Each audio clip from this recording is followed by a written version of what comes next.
If I had to pick one thing that was common amongst all of the CEOs that led successful transformation in our recent study, it would be collaborative. And this was incredibly important because they were leading a functionally oriented organization into being a cross-functional system, enterprise system. And to do that required a collaborative approach.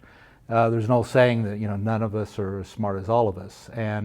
And these CEOs involved people in decision making, involved people in planning, and used the diverse perspectives of their team.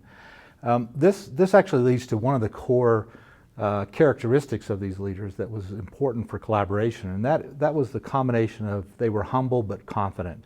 Now, other studies like Jim Collins have found they had humility and high resolve, but if you take these individuals and put them on a continuum between very humble and arrogant, they all fell on an intermediate position. They were humble in that they didn't think they knew all the answers, yet they were confident in that they asserted themselves and they had ideas and they led the organization.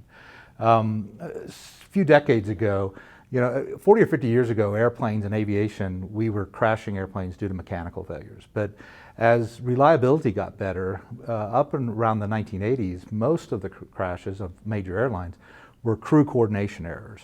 They didn't collaborate as a crew. And in examining the transcripts from these accidents, we found that somebody on the cockpit crew had the right answer, but for some reason didn't get it considered or implemented, and consequently there was an accident.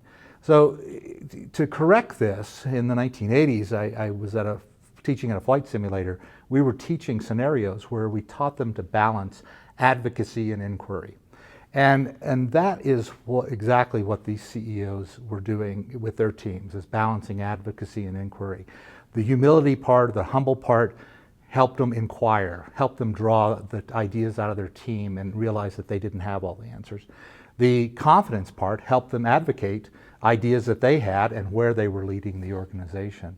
And so it was a nice combination, and they successfully balanced these two concepts in their organization.